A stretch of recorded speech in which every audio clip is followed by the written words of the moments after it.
Welcome to a new blog of খেয়ালি মন, আপনাদের খুবই পছন্দের একটি চ্যানেল। তা আজকে আবার একটা ব্লগ শুরু হতে চলেছে। আজকে আমরা চলেছি কোথায় সেটা আপনি মোটামুটি থাম্বনেল দেখেই বুঝতে পারছেন। চলেছি গোয়া, বর্ষায় গোয়া। একটা অসাধারণ ট্রিপ শুরু হতে চলেছে। দেখা যাক, বোর্ডিং পাসও এসে গেছে হাতে। আপনাদের কাছে সমস্ত ইনফরমেশানই পাঠাবো। গোয়াতে এবার আমি যাচ্ছি জিওআই, মানে গোয়া ইন্টারন্যাশনাল এয়ারপোর্ট, যেটা পুরনো এয়ারপোর্ট। আর এছাড়া আর একটা এয়ারপোর্ট আছে মোপা এয়ারপোর্ট, যেটা নতুন হয়েছে। তা আমি যেহেতু সাউথ গোয়া ট্রাভেল করবো, এবার আমার হোটেল এবার সাউথ গোয়ায়। তা ন্যাচারালি যেহেতু সাউথ গোয়ায় থাকি, সেই কারণে আমি গোয়া ইন্টারন্যাশনাল এয়ারপোর্টেরই থেকে কাছে হয় ওটা, সেই জন্য ওই এয়ারপোর্টেই আছে। দেখা যাক, আর চেষ্টা করবো একটু পাবলিক ট্রান্সপোর্টে গোয়া থেকে কীভাবে যাওয়া যায় সেটার একটা রিভিউ দিতে। ওখান থেকে শুনেছি ওখানে ওলা উবের কিছুই চলে না। তা ওদের নিজস্ব কিছু অ্যাপস রয়েছে, তা সেখান থেকেও ট্যাক্সি হায়ার করা যেতে পারে, অথবা ওখানকার কি লোকাল ট্রান্সপোর্ট আছে সেটাও একবার ট্রাই করব। দেখা যাক, যেহেতু সোলো আছি অসুবিধা নেই। বিস্তারা এয়ারলাইন্সে এবার আমার যাত্রা। আমরা যাব কলকাতা টু বেঙ্গালুরু হয়ে, এখান থেকে বেঙ্গালুরু, এবং সেখান থেকে আবার ফ্লাই করব গোয়ার দিকে। এটা আমার গোয়ার boarding pass, Goa to Bengaluru. মানে এটা হলো আমার বেঙ্গালুরু টু গোয়া। প্লেনে বোর্ডিংয়ের পর আমাদের ব্রেকফাস্ট দিয়ে দিয়েছে। ব্রেকফাস্টে ছিল দারুণ জিনিস। ভাপা অমলেট ছিল, রাজমা ছিল, আর ফ্রেঞ্চ ফ্রাই, আর সাথে দিয়েছিল একটা বাটার, আর এটা একটা বান রুটি। বেশ সুন্দর টাইপের ব্রেডটা ছিল, ব্রাউন ব্রেড, সাথে জল আর কাটলারি সেট। খেতে বেশ ভালোই ছিল। ব্রেকফাস্ট হলো, আর তারপরেই আমাদের চলে আসলো চার সাথে চায়ের কাটলারি অ্যান্ড ওয়াটার আবার দিয়েছিল। এটাই। এখন ল্যান্ড করলাম বেঙ্গালুরুতে। বেঙ্গালুরু থেকে এখন আমার নেক্সট ফ্লাইট 881 টু গোয়া। এয়ারপোর্টটা দারুণ। বেঙ্গালুরু এয়ারপোর্টে আমার ইজ দ্য ফার্স্ট টাইম। দেখা যাক কি এক্সপিরিয়েন্স হয়।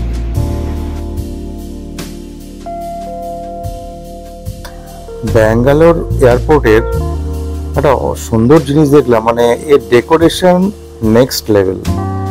মানে সত্যি ভিতরে এত সবুজের সমারোহ, মানে টোটাল উপর থেকে চারিদিকে, মানে এয়ারপোর্ট ভেদ করে উপর থেকে এদের সাজসজ্জা করা, এবং যা খরচা করে যা ডেকোরেশন, জাস্ট কথা হবে না।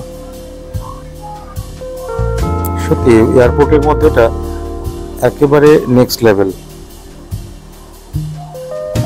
মানে সামনে যে পরিমাণে গ্রিনারি আছে, এবং সমস্ত বিভিন্ন রকম বিদেশি শপ এবং সব কিছু রয়েছে, তার থেকেও দেখার বিষয় যেটা এখানকার গার্ডেনিংগুলো। ভিতরে এত সুন্দর করে গার্ডেনিং করেছে, মানে সবুজকে বাঁচিয়ে রেখেছে। এইটা এখানে শিখতে হবে। এটা আমরা সত্যি কথা, আমি কলকাতা বা অনেক এয়ারপোর্টে এই জিনিসটা মিস করি।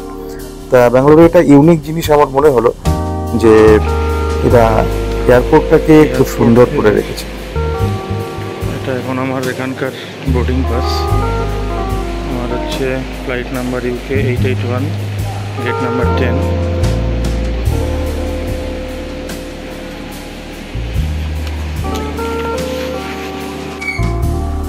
বেঙ্গালুরু টু গোয়া ফ্লাইটে ওঠার পরেই আমাদের লাঞ্চ চলে এসেছিলো। লাঞ্চে ছিল একটা কুকিজ, আর সাথে একটা নন ভেজ রাইস আইটেম। খেতে খুব সুন্দর ছিল, সাথে জল কাটিলারি এটা তো ছিলই। লাঞ্চটা ভালোই খেয়েছিলাম, মোটামুটি সকাল থেকে খাবারটা ভালোই হলো।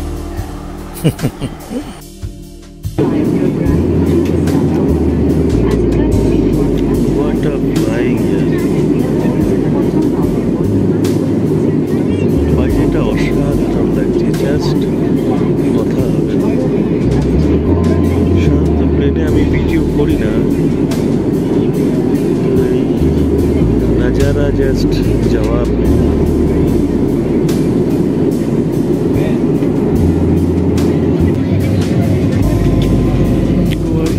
सी बीच शुरू हलो सবে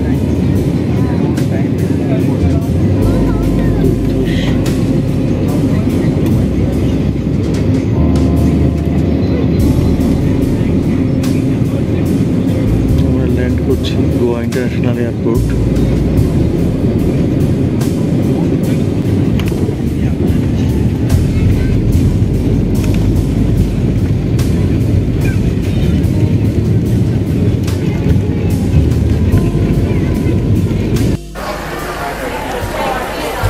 অ্যাটলিস্ট ল্যান্ড করেছি গোয়াতে, লাগেজও পেয়ে গেছি। এখন এখান থেকে এক্সিট হবে, দেখা যাক। গোয়া এয়ারপোর্টের বাইরে এসেছি, এখন দেখা যাক এখান থেকে ট্রান্সপোর্টের কী কিছু পাওয়া যায়। এখানে আমাদের কলকাতার মতো ওলা উবেরটা চলে না, তা দেখা যাক। ইচ্ছা আছে একটা সোলো ট্রাভেল করবো, যদি কোনো বাইক ট্যাক্সি পাই, অথবা যদি আমি এখান থেকে কোনো বাস পেয়ে যাই তো ইটস ভেরি গুড। দেখা যাক সামনে কি পাওয়া যায়।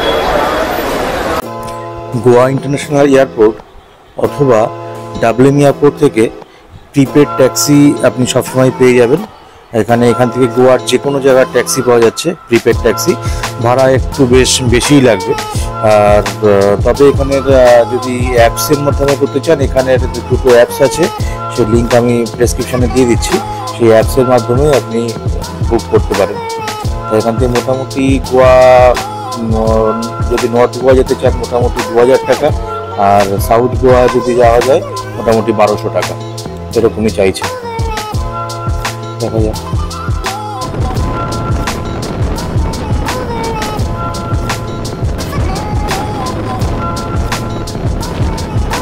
এয়ারপোর্ট থেকে বেরিয়ে বাসের খোঁজ করলাম, কিন্তু বাসের টাইমটা একটু বেশ খানিকটা পরে, তাহলে আমার অনেক কম খরচায় হয়ে যেত। আর ওখান থেকে আমি চলে যেতাম মাঠগাঁও থেকে আর একটা বাস নিয়ে চলে আসতাম আমার হোটেলে। কিন্তু যাই হোক, ওখান থেকে একটা এখন বাইক ট্যাক্সি নিয়ে নিয়েছি। অর্থাৎ ওখানে যে কোনো ট্যাক্সি যেগুলো আছে, ট্যাক্সি বলবো না, মানে ওগুলো বাইকওয়ালা একজন করে সোলো যদি কেউ থাকে তাদেরকে বাইকে করে নিয়ে যায়। তা এটা একটা খুব ভালো সুবিধা। তা ওর সাথে আমার মোটামুটি কথা হলো, আমার হোটেল অবধি ও ড্রপ করবে, আমাকে 450 টাকা নেবে। তা আমি একটু বার্গেনিং করছিলাম, একটু বেশিই চেয়েছিল। যাই হোক 450 টাকায় ডিল ফাইনাল করলাম এবং ওর সাথে আমি হোটেলের উদ্দেশ্যে রওনা দিয়েছি। এবং গাড়ি চালাচ্ছে অসাধারণ, আর বাইকের যে অনুভূতি সেটা জাস্ট মানে বলে বোঝাতে পারবো না।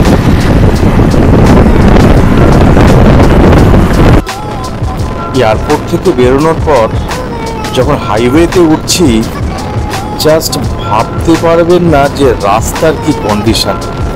মানে আমার মনে হচ্ছে এখানে যে কোনো সময় যে কোনো ফ্লাইট রাস্তাতেই ল্যান্ড করতে পারবে। এবং এটাও সত্যি কথা, মানে এখানকার রাস্তাগুলো ওইভাবেই তৈরি। মানে এখানকে রাইড করুন বা ড্রাইভিং করুন, মানে রাস্তা কাকে বলে এখান থেকে শিখতে হবে। মানে আমি একটা স্প্লেন্ডার গাড়িতে চড়ছি, ও 100-র উপরে টানছে আমাকে, মানে ভাবতে পারবেন না। দারুণ রাস্তা, কিন্তু স্পিড ব্রেকার আছে, প্রচুর স্পিড ব্রেকার।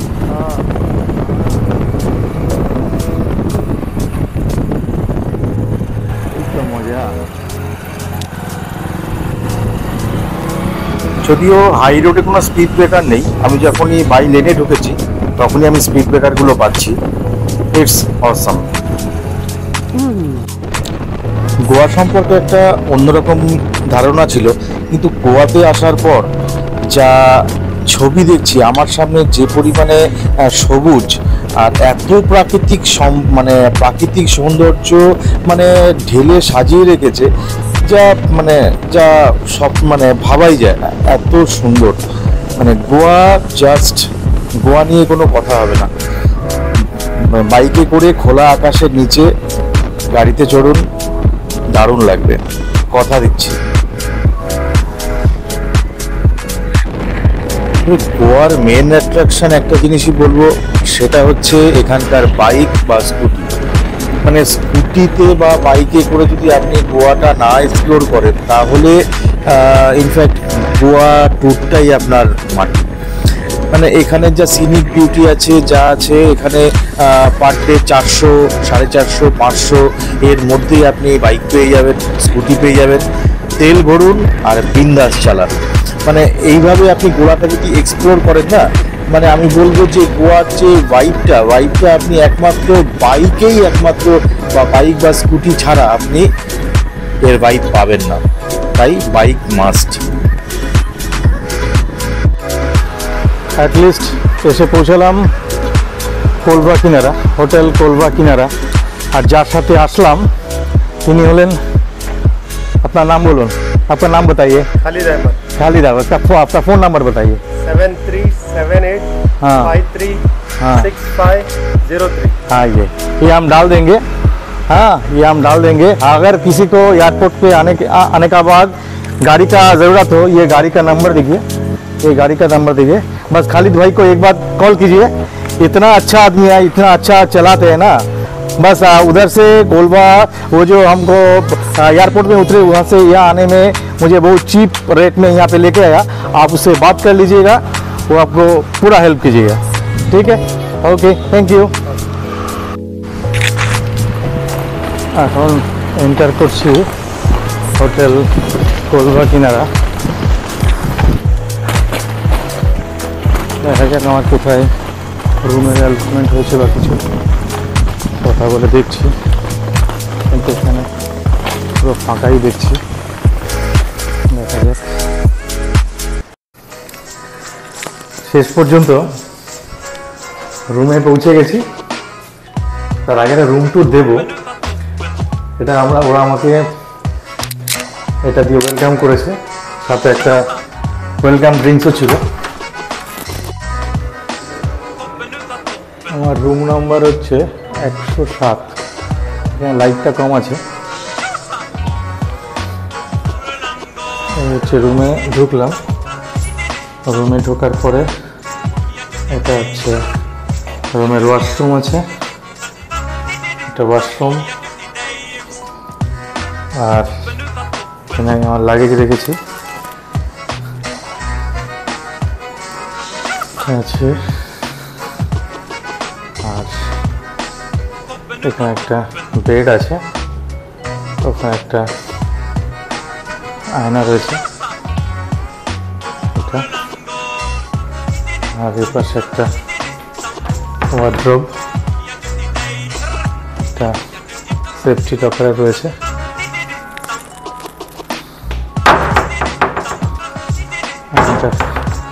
রুমটা অনেক বড়, হিউজ। একটা কুইন সাইজ খাটও রয়েছে, দুজন একটা বাচ্চা নিয়ে আরামসেই হবে। আর এর পাশে রয়েছে একটা ব্যালকনি রয়েছে। একদম মনোরম পরিবেশ, দারুণ পরিবেশ, দারুণ। এখান থেকে এই সামনের রাস্তাটা ধরে একটু এগোলেই হচ্ছে বিচ।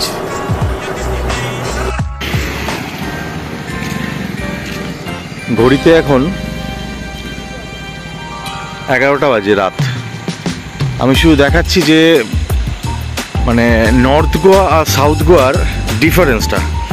আমি এখন কোলাবা বিচের একদম সামনে আছি। শুধু এই ওয়াও মোমোর একটা কাউন্টার এখানে রয়েছে, ওয়াও মোমোটা খোলা রয়েছে। এরপরে একটা অ্যাপেক্স মেডিসিন শপ, পরে মানে সাউথ গোয়ার নাইট লাইফ যেটা আছে আর কি, মানে ডিফারেন্সটা প্রত্যেকটা কাউন্টারই এখন রাত্রিবেলা বন্ধ, টোটালি বন্ধ, এখানে ক্লোজ। হ্যাঁ,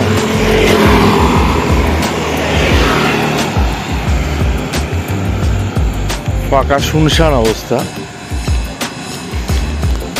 এই সামনেই বিচ। হ্যাঁ, সমস্ত কাজওয়ালা সবই বন্ধই আছে।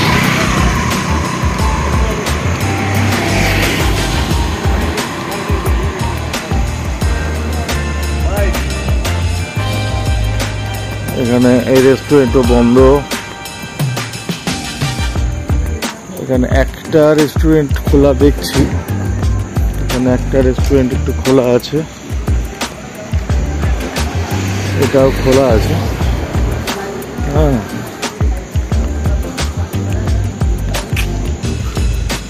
একটা ডিস্কোই আছে, ওপেন আছে। এই ডিস্কোটা ওপেন আছে, আর এইদিকে তো সবই ক্লোজ। এখানে তো দোকান শিল্প বলতে একটাই, যে সব জায়গা হচ্ছে ওয়াইন শপ, একটার পরে একটা শুধু ওয়াইন শপ।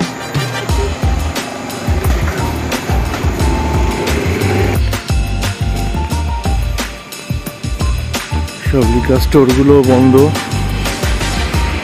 মানি এক্সচেঞ্জ বন্ধ। কিন্তু এখানে যদি ক্যালাঙ্গুটে বিচে যাওয়া যায়, এখন সবে ওখানে নাইট লাইফ শুরু হয়েছে।